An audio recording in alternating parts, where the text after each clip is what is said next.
ஜெய் சாய்ராம், ஜெய ஸ்ரீ சாய்ராம். ஜெய் சாய்ராம், எங்கள் ஸ்ரீ சாய்ராம். ஜெய் சாய்ராம், ஜெய ஸ்ரீ சாய்ராம். ஜெய் சாய்ராம், எங்கள் ஸ்ரீ சாய்ராம்.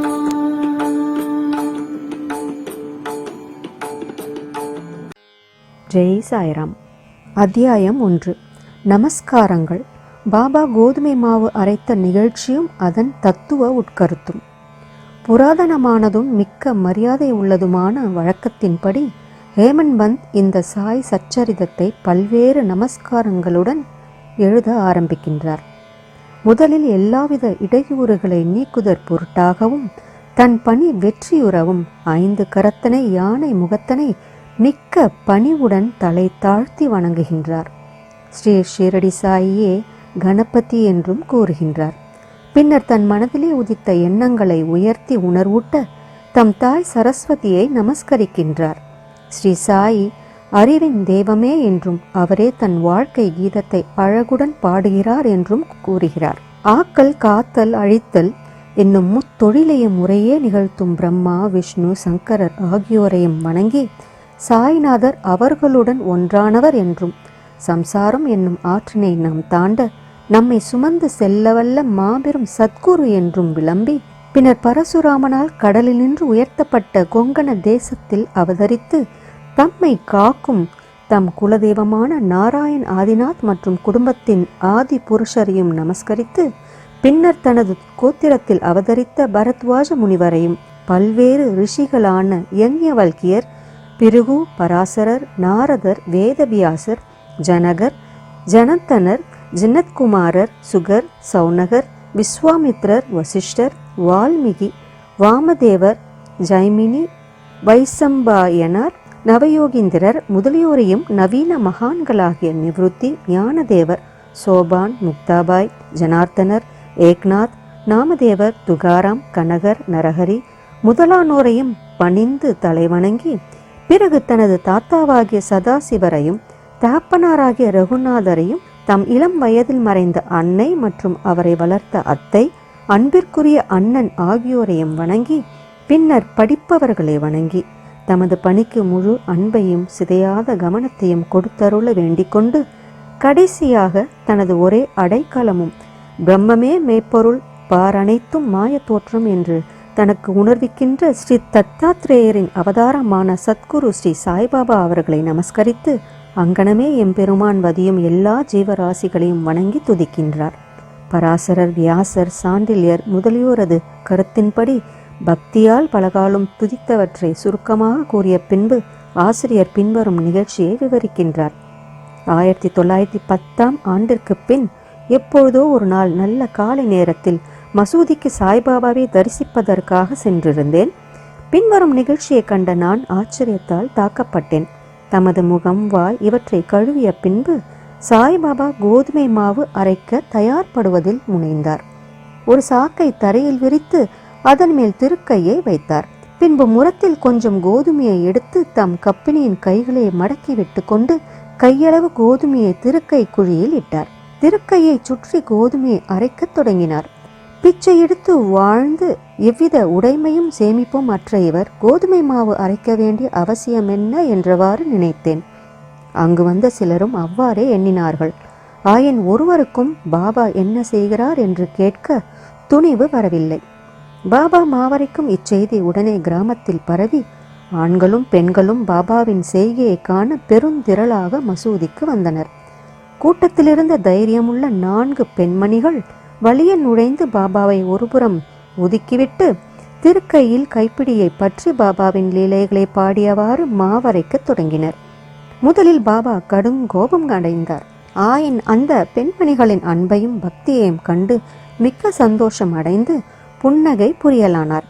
அவர்கள் அவ்வாறு அரைத்து கொண்டிருக்கையில் பாபாவுக்கு வீடோ பிள்ளைகளோ அன்று அவரை கவனிக்க யாருமே இல்லையாதலாலும் அவர் பிச்சை எடுத்து வாழ்ந்தாராதலாலும் அவருக்கு ரொட்டி செய்ய கோதுமை மாவு தேவை இருக்கவில்லை. எனவே இவ்வளவு அதிகமான மாவை என்ன செய்வார்?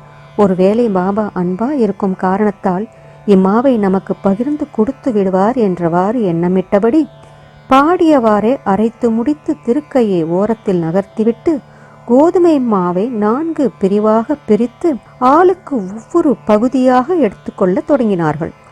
இதுவரை அமைதியாகவும் அடக்கமாகவும் இருந்த பாபா கோபமடைந்து, பெண்களே, உங்களுக்கு பைத்தியம் பிடித்து விட்டதா? யாருடைய அப்பன் வீட்டு பொருளை இவ்வாறு அபகரிக்கிறீர்கள்? நீங்கள் தடங்கலின்றி மாவை எடுத்து செல்வதற்கு நான் முன்னம் உங்களிடம் கடன் பட்டிருக்கிறேனா என்ன? தயவு செய்து இப்போது இதை செய்யுங்கள். இம்மாவை எடுத்து சென்று கிராம எல்லைகளில் கொட்டிவிட்டு வாருங்கள் என்றார்.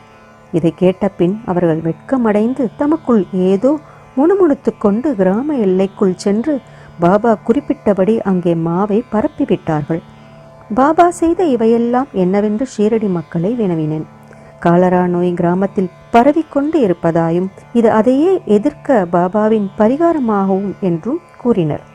கோதுமை அரைக்கப்படவில்லை, காலராவை அரைக்கப்பட்டு கிராமத்திற்கு வெளியில் கொட்டப்பட்டது. இந்நிகழ்ச்சியின் பின்னர் காலரா மறைந்து கிராம மக்கள் மகிழ்ச்சியுற்றனர். நானும் இவற்றையெல்லாம் அறிந்து கொண்டதில் மிக்க மகிழ்ச்சி அடைந்தேன். ஆனால் அதே சமயம் எனக்கு ஆச்சரியம் விளைந்தது. காலராவுக்கும் கோதுமை மாவுக்கும் பூவுலகில் உள்ள ஒற்றுமையாது? சாதாரணமாக அவைகளுக்கு உள்ள உறவு என்ன? அவை இரண்டையும் எங்கனம் இணைக்க முடியும்? இந்நிகழ்ச்சி விவரிக்க இயலாததாய் இருக்கிறது. நான் இதை பற்றி சிறிது எழுதி என் மனம் நிறைவடையும் வரை பாபாவின் இனிக்கும் லீலைகளை பாடுவேன். இந்த லீலையை பற்றி இவ்வாறாக எண்ணமிட்ட பின் என் உள்ளம் மகிழ்ச்சியால் நிறைந்தது. இங்கனம் நான் பாபாவின் வாழ்க்கை வரலாறான சச்சரிதத்தை எழுத உணர்ச்சியூட்டப்பட்டேன். பாபாவின் அருளுடனும் ஆசியுடனும் இப்பணி வெற்றிகரமாக நிறைவேற்றப்பட்டது என்பதை நாம் அறிவோம். மாவரைத்ததன் தத்துவ உட்கருத்து. ஷீரடி மக்கள் இந்நிகழ்ச்சியை ஒட்டி அமைந்த காரணத்தை தவிர வேறொரு தத்துவ உட்கருத்தும் இருப்பதாக நாம் நினைக்கிறோம். சாய்பாபா ஏறக்குறைய 60 ஆண்டுகள் ஷீரடியில் வாழ்ந்தார். இந்நீண்ட காலத்தில் அவர் பெரும்பாலும் தினசரி அரைத்தார். கோதுமையை மாத்திரமன்று, பாவங்கள், உள்ளம், உடல் ஆகியவற்றின் துன்பங்களையும் கணக்கில்லா தன் அடியவர்களின் துயரங்களையும் அரைத்து தீர்த்தார். கர்மம், பக்தி என்ற 2 கற்கள் அவர் திருக்கையில் இருந்தது. முன்னது கீழ்கல்லாகும், பின்னது மேற்கல்லாகும். பாபா பிடித்து அரைத்த கைப்பிடி ஞானமாகும். சத்துவம், ராஜசம், தாமசம் என்ற முக்குணங்களைச் சேர்ந்த நமது எல்லா உணர்ச்சிகள், ஆசைகள், பாவங்கள், அகங்காரம் இவைகளை நிகழத்துகளாக்கி முன்னோடி வேலையாக அரைக்கப்பட்டாலன்றி ஞானம் அல்லது தன்னை உணர்தல் என்பது முடியாதென்பது பாபாவின் உறுதியான தீர்ப்பாகும். இக்குணங்களை தள்ளிவிடுவது அத்தகைய கடினமானது. ஏனென்றால் அவைகள் அவ்வளவு நுட்பமானவை. கபீரின் ஒரு நிகழ்ச்சியை இது ஞாபகமூட்டுகிறது. ஒரு பெண்மணி சோளத்தை அரைத்து கொண்டிருப்பதை பார்த்துவிட்டு அவர் தன் குரு நிபந்திரஞ்சனரிடம், திருக்கையில் இடப்பட்ட சோளத்தை போன்று இவ்வுலக வாழ்க்கை என்னும் திருக்கையாலே நசுக்கப்படும் பொழுது நான் அஞ்சுவதனால் அழுகின்றேன் என்று கூறினார். நிபந்திரஞ்சனர், பயப்படாதே, நான் செய்வது போல் இத்திருக்கையில் உள்ள ஞானம் என்னும் பிடியை பிடித்துக்கொள். அதிலிருந்து நெடுந்தூரம் சென்று திரியாதே. ஆயின் உட்புறமாக திரும்பு, அப்பொழுது நீ காப்பாற்றப்படுவது நிச்சயம் என்று பதிலளித்தாராம். ஸ்ரீ சாயியை பணிக. அனைவருக்கும் சாந்தி நிலவட்டும். ஓம் சாய்ராம். ஜெய் ஜெய் சாய்ராம். சாய் சச்சரிதம் படிப்பதாலும் கேட்பதாலும் கிடைக்கக்கூடிய அனைத்து பலன்களையும் புண்ணியங்களையும் நாம் சாயப்பா நம் அனைவருக்கும் வாரி வழங்கி ஆசீர்வதிக்கட்டும். ஜெய் ஜெய் சாய்ராம். ஜெய் சாய்ராம். ஜெய ஸ்ரீ சாய்ராம். ஜெய் சாய்ராம் எங்கள் ஸ்ரீ சாய்ராம்.